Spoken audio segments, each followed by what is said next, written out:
The air in Agri-Sector 9 was as thick as soup and twice as foul. A soupy miasma of recycled water, synthetic loam, and the ever-present hum of industrial grow lights. Just another Tuesday in paradise, courtesy of Agridine Solutions.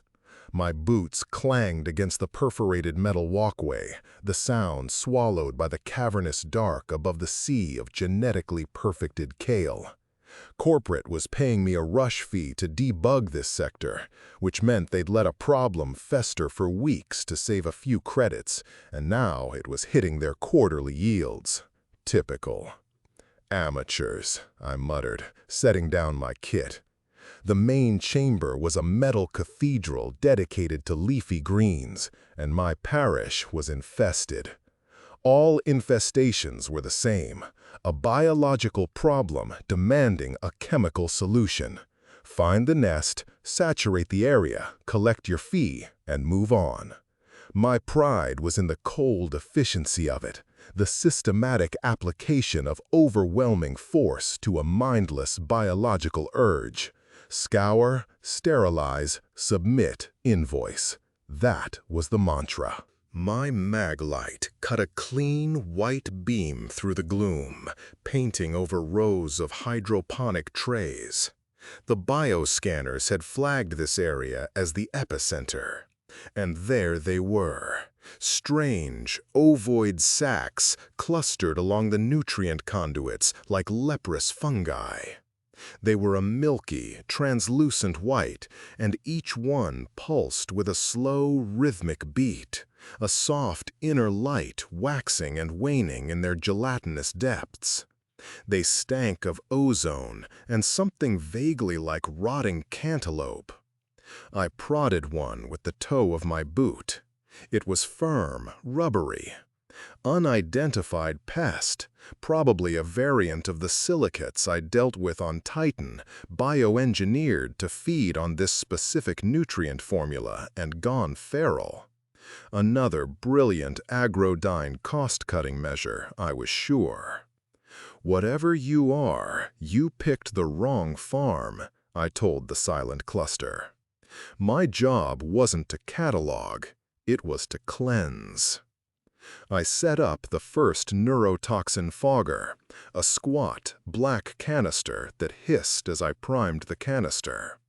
Its payload was a beautiful thing, a tailored agent that would cascade through any simple nervous system, inducing total paralysis and liquefaction in seconds.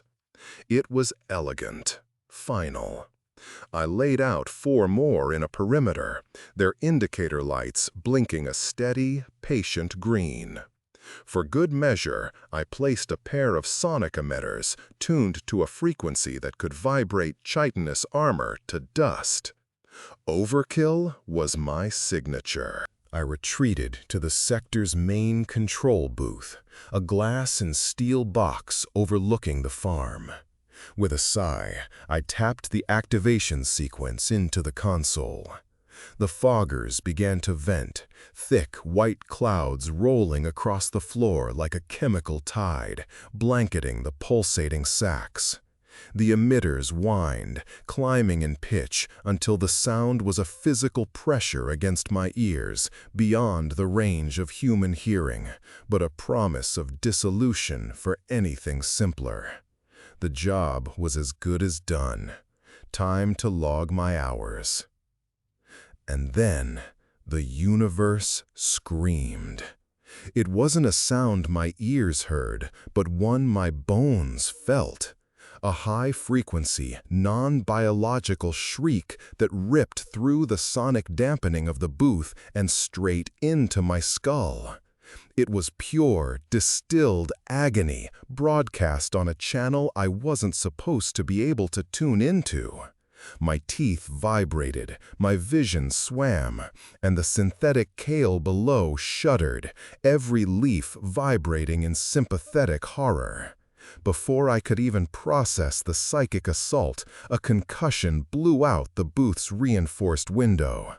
An impact monstrous, planetary in its force, slammed against the far wall of the sector. The sound was a raw, apocalyptic crunch of tearing metal. The main lights blew out in a shower of sparks, and the entire structure groaned, the cry of a dying leviathan. Then, darkness. A heartbeat later, the emergency lighting kicked in, bathing the vast chamber in a strobing, blood-red glow. The serene farm was gone, replaced by a battlefield of chaotic shadows and dancing red light. My foggers were still pumping their poison, but the context had changed. This wasn't an infestation. It was an invasion, and I had just rung the dinner bell. Instinct took over. The part of my brain that dealt with cornered animals, mutated lab experiments, and other workplace hazards snapped to attention. I fell back on the holy trinity of the rat catcher, my gear, my training, and the unshakable belief that I was the smartest thing in the room. That belief was about to get tested. My hand went to my sidearm, a bulky chemical pellet gun that looked more like a piece of plumbing than a weapon. It fired compressed rounds of coagulant gel and nerve agents, effective against a rampaging gene-spliced grox, overkill for a common pest. I chambered around. The smooth thunk click was the most reassuring sound in the world. Agri-Security, this is Contractor Silas, code 816. I have a Class 4 containment breach in Agri-Sector 9. I barked into my comlink, pushing aside the shattered glass of the control booth window. Probable megafauna contamination, requesting immediate quarantine lockdown and armed response. Static answered me. Nothing.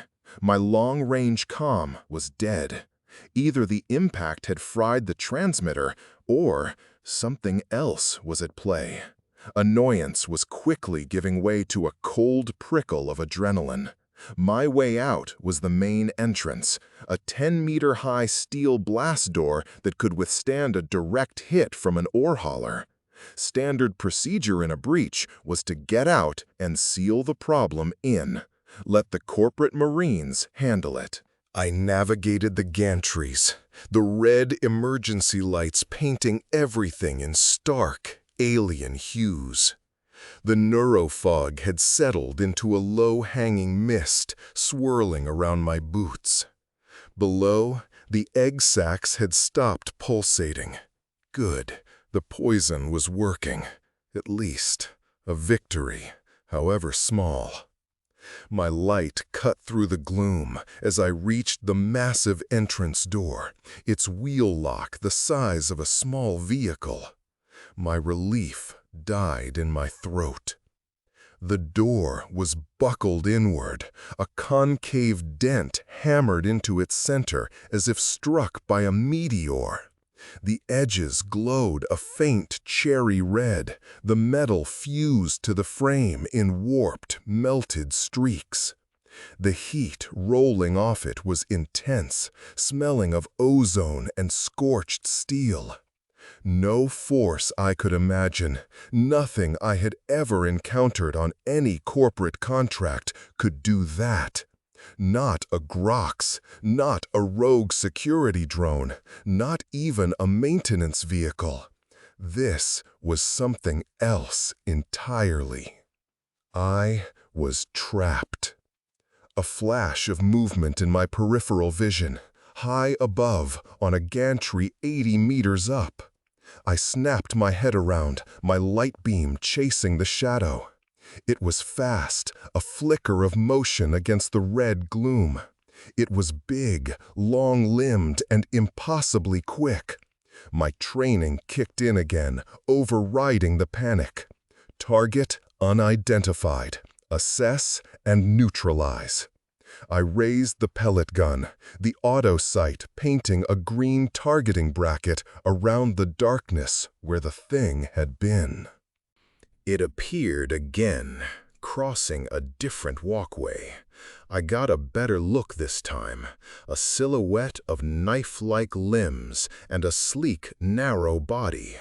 It moved with the fluid grace of an insect, yet it was the size of a land speeder.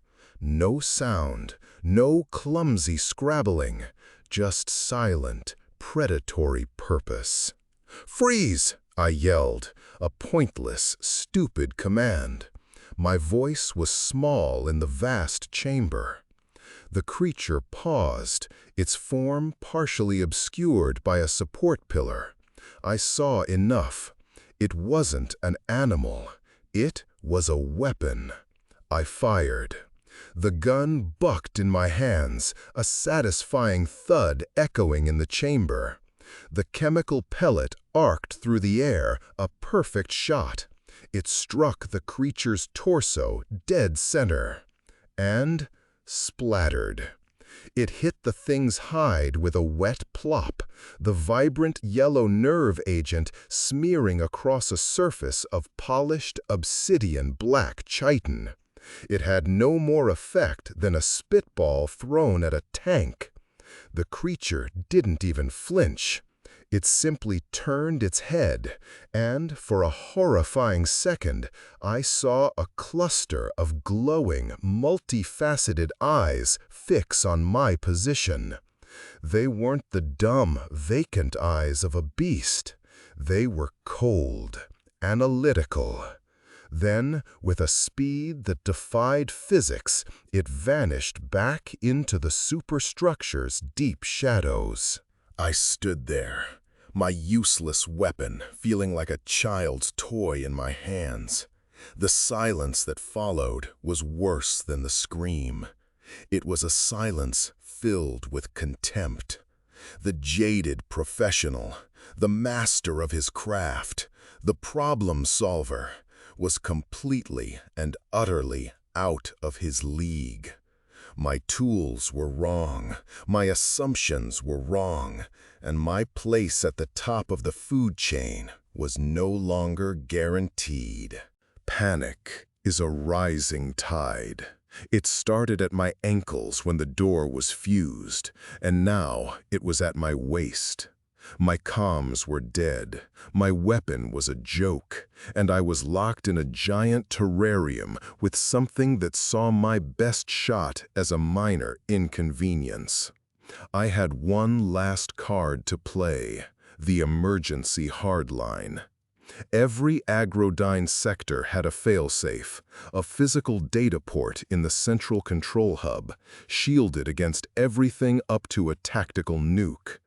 It was my only way to call for help, my only chance of getting out of this steel coffin. The problem was, the hub was on the other side of the sector, deeper into the dark.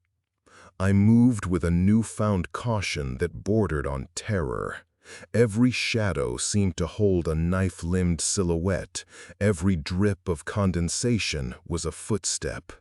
I kept my pellet gun raised, not out of any hope it would work, but because letting it go felt like admitting defeat. My light cut a frantic path ahead of me, bouncing off support struts and tangles of nutrient pipes. The air was getting thicker, the smell of ozone now mixed with a strange, musky scent, like exotic spices and burnt plastic.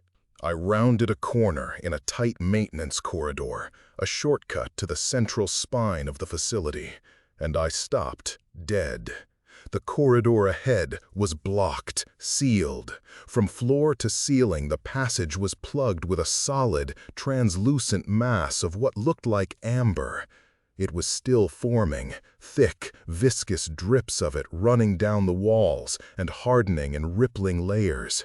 It glowed with a faint internal luminescence, a soft golden light that pulsed like the egg sacs had. The air here was chokingly thick with that alien musk. My heart hammered against my ribs.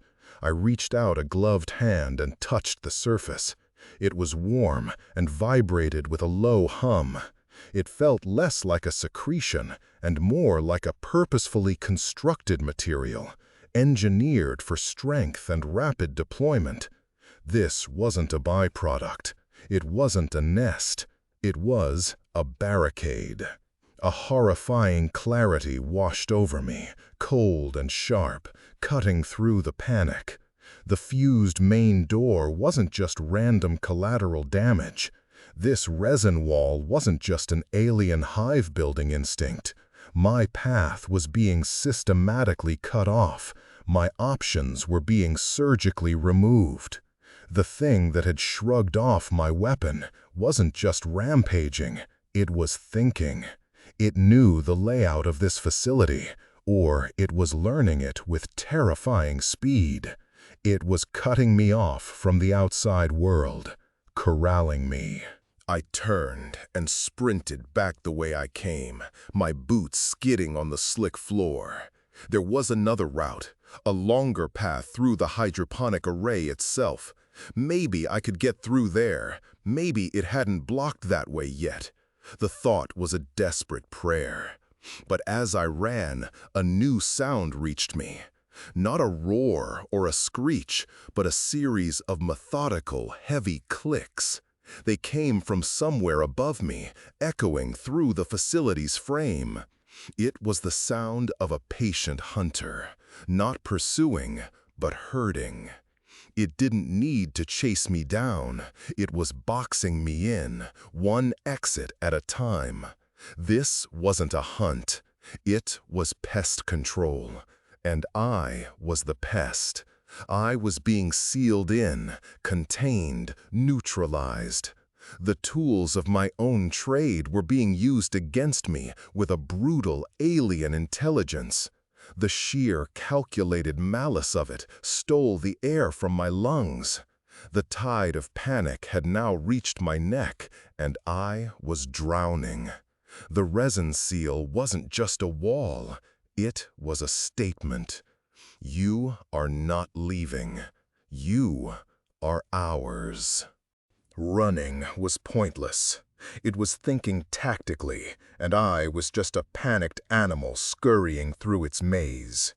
If I wanted to survive, I had to stop thinking like prey and start thinking like a rat catcher again. I wasn't going to outfight it, so I had to outthink it. I needed intelligence. I needed to know what I was facing, and for that, I needed data. My new destination was the sector's biolab, a small secondary control room tucked away near the germination pods. It was where the Agri-Sector eggheads did their sample testing and monitored crop growth. It was also, I prayed, connected to the internal server. Breaking in was easy. The keypad lock sparked and died under a targeted burst from my multi-tools plasma cutter.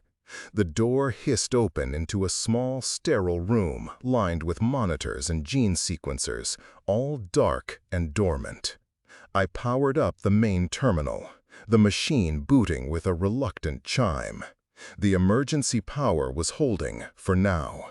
My fingers flew across the keyboard, bypassing the low-level corporate security with old codes I'd saved from a dozen previous jobs. I was looking for shipping manifests, pest control logs, anything that mentioned an undocumented specimen. I found a quarantined folder, triple encrypted and flagged with a biohazard warning that made my blood run cold. It took every backdoor I knew, but finally the files unlocked. The folder was titled Specimen 73A, Nursery Subflora. The first entry was dated 6 weeks ago. Clinical, detached observations from a Dr. Oris Thorne. He described receiving an extrasolar spore sample recovered from a meteorite fragment. He noted its unusual resilience and rapid growth when exposed to Agridine's proprietary nutrient solution. The subflora, The pulsating egg sacs were designated as a potential new source of protein-rich biomass, a corporate gold mine in the making. I scrolled down. Thorne's tone began to change. The entries became more frequent, more frantic. Specimen exhibits unforeseen rhythmic energy pulses, low frequency, almost communicative. A week later, scans of the nursery sacs reveal complex internal structures, not flora, they're larval. My God, they're larval forms of something. My own foggers, the neurotoxin. My mind raced, connecting the dots with a dawning, sickening horror.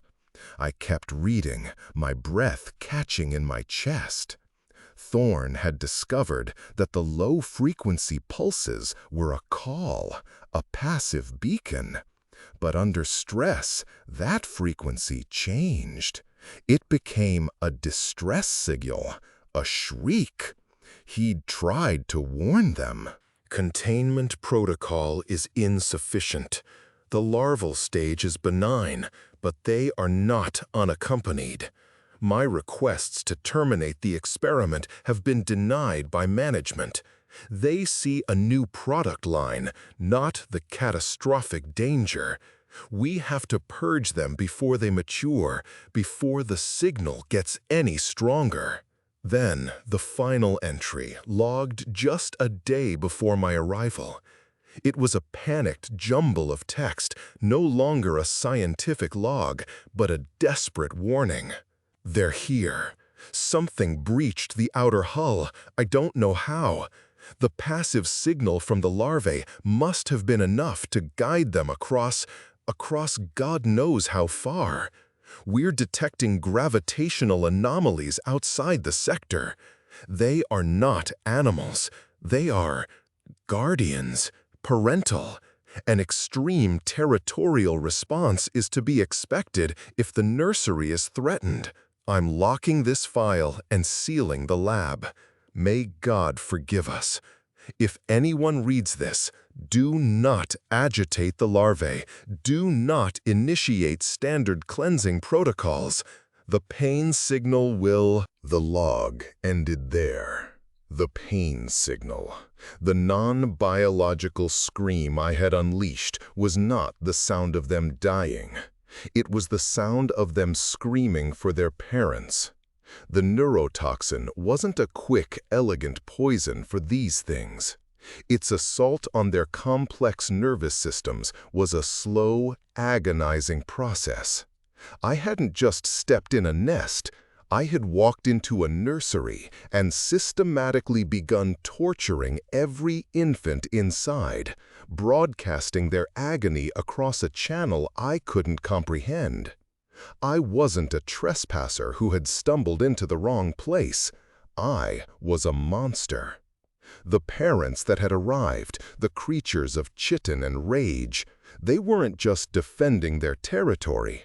They were answering the cries of their children, and I was the one holding the knife. The knowledge from the lab terminal didn't arm me. It paralyzed me. It recontextualized everything. The fused door, the resin walls, they weren't just tactics, they were punishment. It wasn't about catching me. It was about making me suffer. I leaned against the console, the cold metal a poor anchor in the swirling chaos of my thoughts. My entire professional existence had been built on a simple premise. I was the intelligent agent acting upon a mindless problem. Now, the mindless problem had a motive. It had rage. It had, in its own alien way, a profound and terrible sense of justice. The sounds in the sector had changed. Before, I'd heard random crashes and the groan of stressed metal. Now, the sounds were different, more subtle. The distant, rhythmic click-scrape of something impossibly heavy moving with impossible grace along the metal beams of the superstructure. It wasn't a panicked rampage anymore. It was a patient, intelligent pursuit. The initial fury had passed, replaced by something colder. The sounds were a map of its movement, a slow, deliberate patrol. It was hunting me.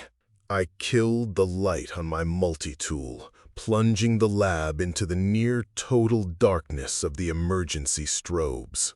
My heart was a frantic drum against the sudden silence of the room. I had to move. Staying here was waiting for death. But where could I go? I was a rat in a trap of my own making. Pushing the door open a crack, I peered into the main chamber. Red light washed over the landscape of kale in slow, rhythmic waves.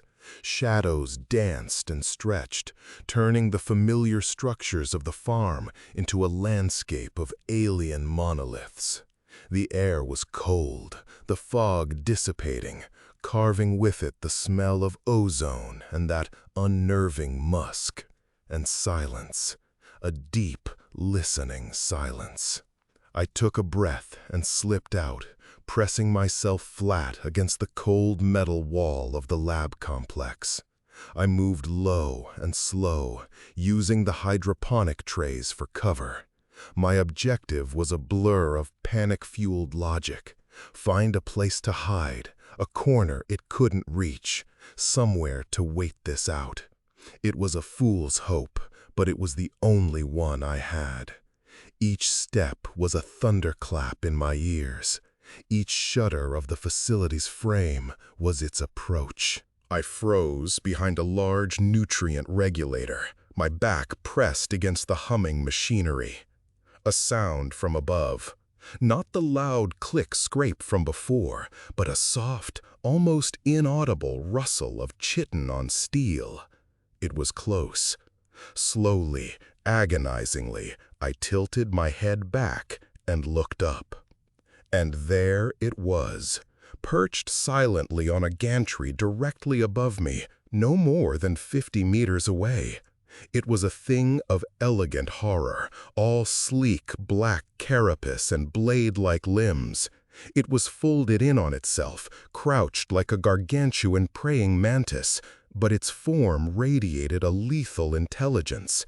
In the strobing red light, I could see the polished surface of its body, the complex joints of its legs.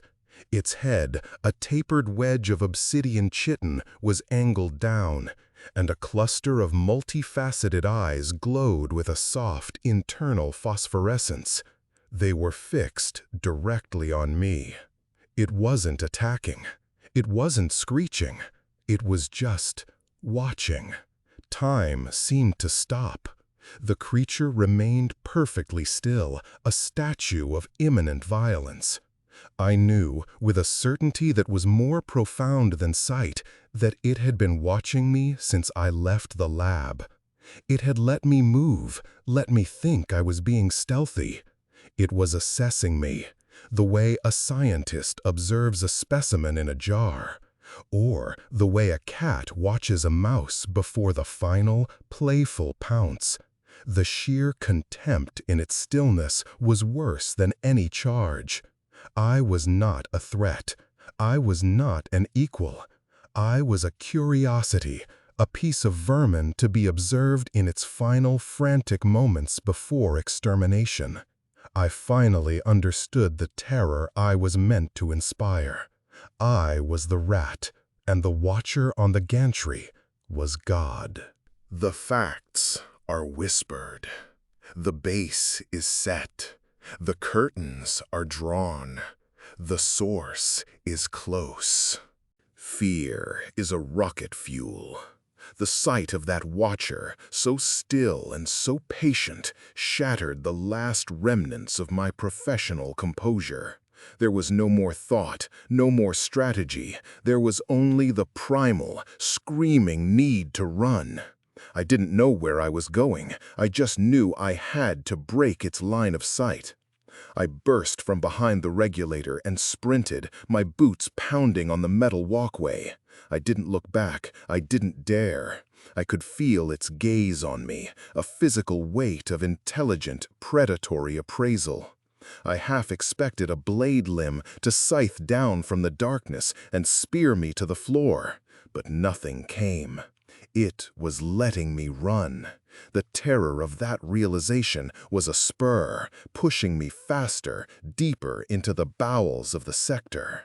I careened around a corner, my shoulder slamming into a pipe, and saw a designation stenciled on the wall: Heavy Machinery Depot. A new destination, a new hope bloomed in my panicked mind. Heavy machinery meant heavy doors, fortification. The entrance to the depot was a colossal, rust-streaked blast door recessed into the wall. Beside it, the control panel was still lit by the emergency power grid. I slammed my palm on the cycle button. An ancient siren blared, a discordant wail that sliced through the chamber's tense silence. The massive door began to groan, to grind its way shut with agonizing slowness. It was halfway closed when a chilling, chittering sound, sharp and staccato, echoed from the gantry I just fled. The Watcher was on the move. Its patience had ended. I threw myself through the shrinking gap, rolling onto the grimy concrete floor on the other side. As I scrambled to my feet, a black, blade-tipped leg, impossibly long, stabbed through the opening, striking sparks against the closing edge of the door. The limb retracted just as the two massive slabs of steel met with a final, resonant boom that shook the entire depot. Silence. Then a furious thump, and another, and another. A methodical, enraged assault began on the other side of the door. The thick metal groaned with each impact, dust raining down from the ceiling. But it was holding. For now. I leaned back against the cool metal, my breath coming in ragged, painful sobs. I was alive. I had a barrier, a momentary sanctuary. The depot was cavernous, filled with the hulking shapes of dormant agricultural machinery, automated tillers, combine harvesters, and giant robotic arms for lifting pallets. The air smelled of diesel, hydraulic fluid, and cold steel. It was the first familiar, almost comforting smell I'd encountered in what felt like a lifetime. My panic began to subside, replaced by a desperate, feverish energy. I was a rat catcher again, not just a rat. I had been outmatched, outthought. My standard tools were useless. But my real tool had always been my mind, my ability to improvise, to turn an environment into a weapon. This depot wasn't just a sanctuary, it was an arsenal. My eyes scanned the hulking machines, my mind racing, cataloging, assessing. The plasma torches on that tiller were too short range. The harvester's blades were for soy protein stalks, not hardened chitin. Then my gaze fell upon it, tucked away in a corner. A crop-dusting drone. It was a large quad-rotor vehicle, about 3 meters across, with a central tank and a series of high-pressure spray nozzles, designed to deliver fertilizer or pesticide with pinpoint accuracy. A wild, improbable idea began to form. Pesticide. My chemical pellets had been useless because they lacked a delivery system that could penetrate its armor. But what if the chemical itself was potent enough? What if it wasn't about penetration, but about adhesion? Something corrosive, something that would stick and burn. The furious pounding on the blast door continued, a constant, brutal reminder of the clock I was racing against. The sound wasn't mindless rage, it was a promise that it would get through. But for the first time since this nightmare began, a sliver of hope cut through my terror. I might not have the right tools for this job, but here, in this depot of steel and power, I could build them. The rat was going to bite back. The end was coming from two directions at once. The deep boom of the door and the high sizzle from the ceiling were a symphony of my own impending demise. My weaponized drone, my flicker of hope, sat useless. Its single canister of acid was a water pistol against a forest fire. I couldn't outfight them. I couldn't kill them. Cornered, trapped, and with mere seconds on the clock, my mind went somewhere else. Not to fighting, but to cleansing. To the core principle of my trade. When an infestation is too deep, you don't cut out the rot. You burn the whole damn building down. My gaze fell on a dusty maintenance terminal in the corner of the depot, its screen glowing faintly. Schematics, blueprints for the entire sector. A desperate, suicidal idea bloomed in the fertile soil of my terror. I ran to the console, my fingers flying across the keypad, ignoring the groaning metal and the spattering acid. I wasn't looking for exits or defenses. I was looking for fuel. And there it was, the hydroponic farm's nutrient system. It pumped a proprietary algae-based fertilizer coded as NutriBloom 7 throughout the entire sector. A footnote in the chemical manifest caught my eye. A corporate warning label buried under pages of technical data. Extremely flammable in aerosolized form. Volatility increases exponentially under pressure. Avoid open flame or sparks. A plan, terrible and beautiful in its finality, clicked into place. I couldn't kill them, but I could create an environment where they couldn't live, where nothing could live. I wouldn't be building a weapon to aim at them. I would turn the entire sector into a weapon, a massive fuel-air bomb, and I would be the detonator. There was a strange calm in the decision. The fear didn't vanish, but it solidified into a grim sense of purpose. I was no longer prey fighting for its life. I was a poison pill, a final act of spite. If I was going to die, I was going to take this nightmare with me. My role in this had been rewritten once more. I wasn't the rat catcher or the rat. I was the bait. I would lure them to the heart of their nest, the central hatchery, and then I would make a single glorious spark, an offering of fire to cleanse the entire sector of my failure, of them, of myself. The door buckled with a shriek of tearing metal, one of the upper hinges giving way. The hole in the ceiling was now big enough for one of their bladed limbs to test the air. I didn't have minutes. I had seconds. I slammed a command into the maintenance terminal, overriding 3 layers of safety protocols. Initiate emergency nutrient system purge.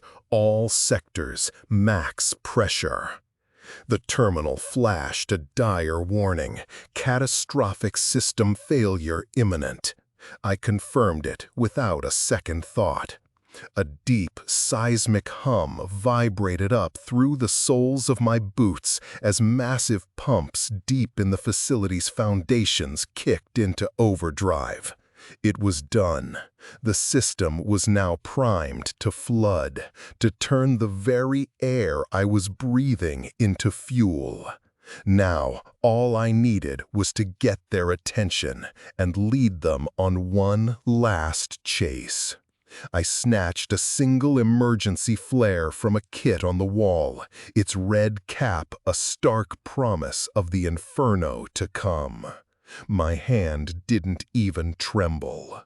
The moment I confirmed the purge command, the depot's massive nutrient conduits shuddered to life. A valve behind me burst open with a cannon-like crack, and a thick, greenish-brown liquid began to gush onto the floor. The Nutri-Bloom 7. It smelled acrid and sweet, like fermented grass and high-octane fuel. It spread quickly, a viscous tide, turning the concrete floor into a slick, treacherous morass. The top of the blast door was pried open with a screech of tearing steel. A dark, chitinous head poked through the gap, multiple glowing eyes fixing on me. At the same time, the larger creature from above dropped through the now yawning hole in the ceiling, landing with a ground-shaking thud that sent a splash of fertilizer against the far wall. They had me, pinned in the flooding depot. But I wasn't their prey anymore. I was their guide. "Hey!" I screamed, my voice raw and loud. "Over here, you bastards!" I grabbed a heavy wrench from a tool rack and hurled it at the closer creature, the one at the door. It clanged uselessly off its armored head, but it got the desired effect. Both heads snapped towards me, their chittering rising in pitch and fury. I was no longer a frightened meal.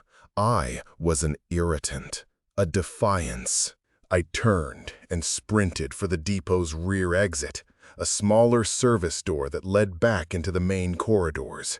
I kicked it open and plunged into the darkened facility, my boots splashing through the fertilizer that was now beginning to pour from breached pipes all over the sector.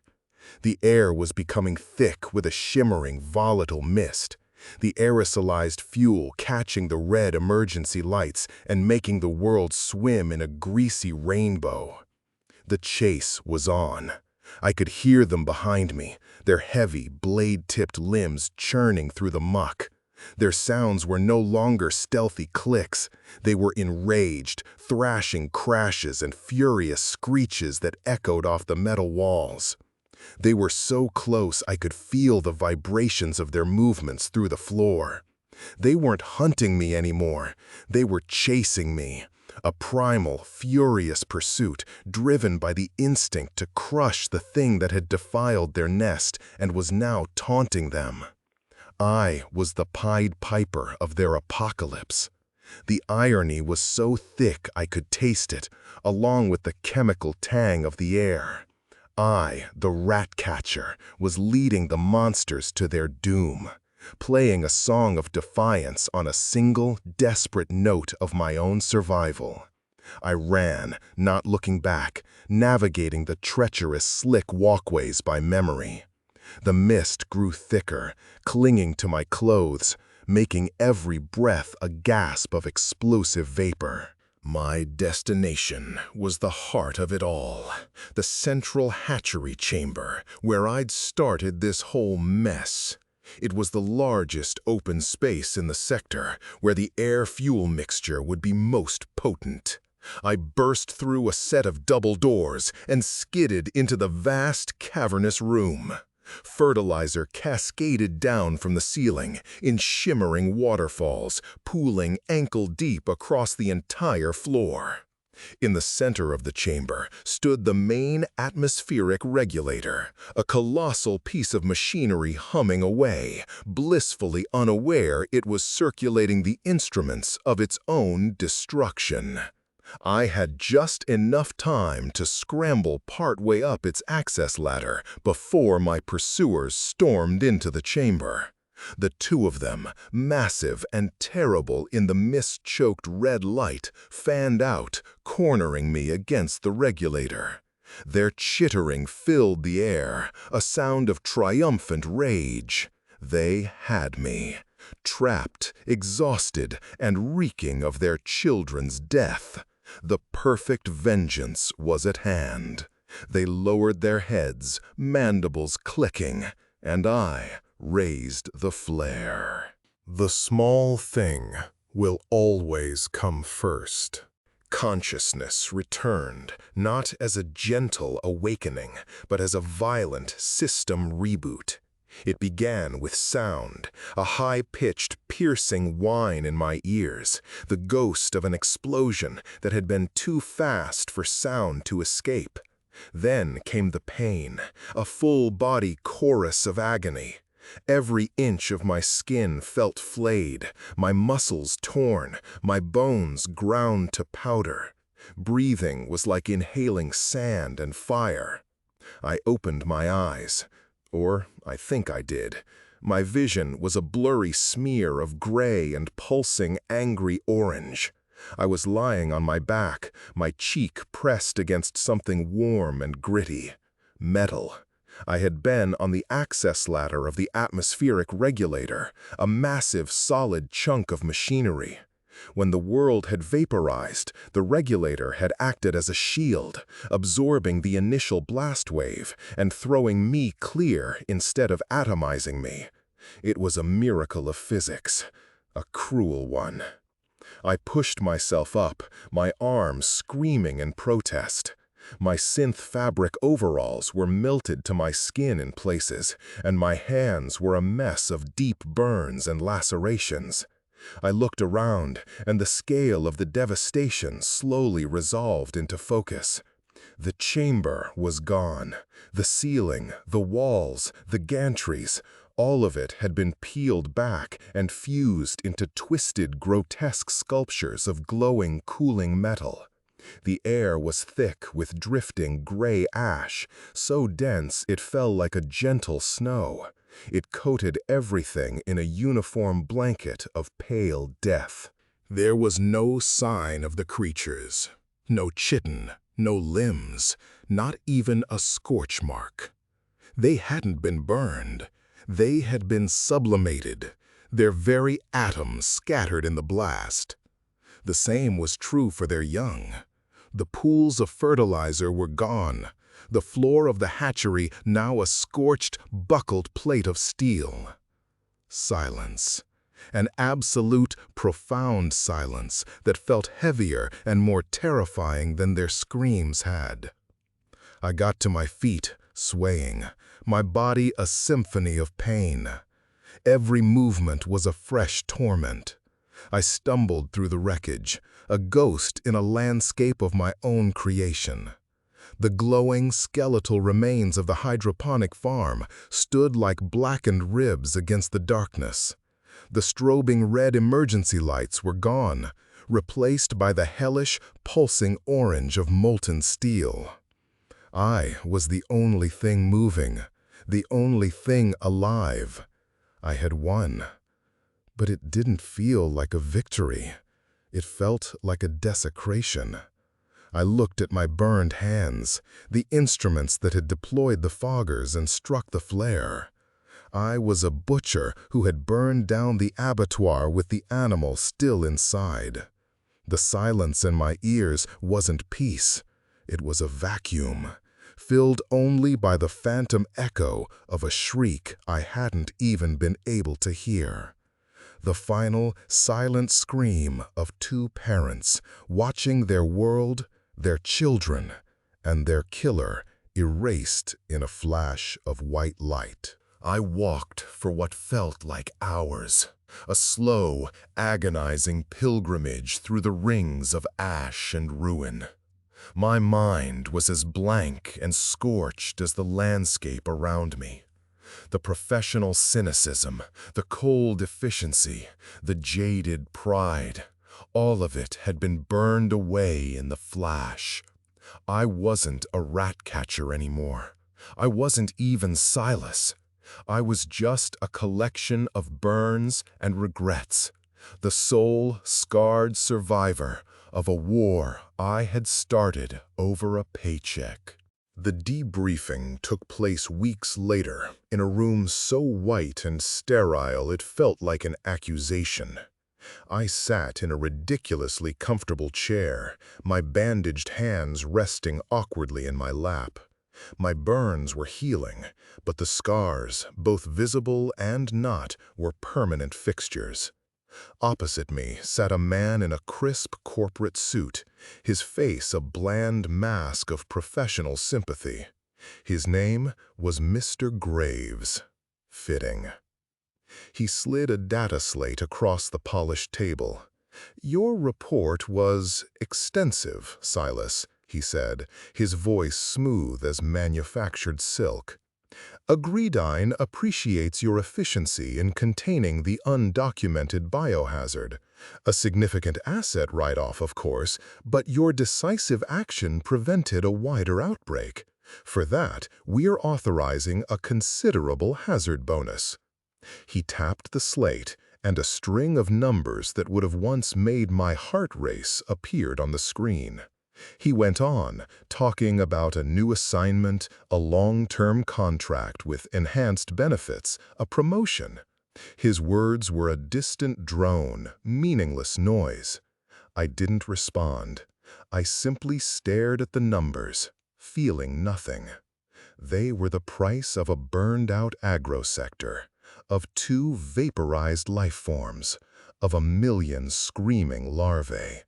Blood money. I picked up the stylus with my clumsy, bandaged fingers and navigated to a different screen on the slate, a contract termination form.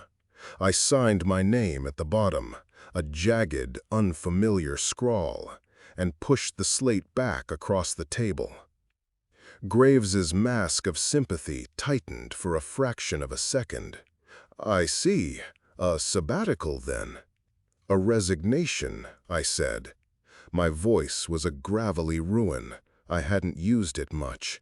I stood up, turned, and walked out of the white room without looking back, leaving the bonus and the job and the entire life that went with it sitting on the table. Back in my apartment, another sterile white box provided by the company, I stood by the window for a long time, watching the city's sky traffic weave between the monolithic buildings.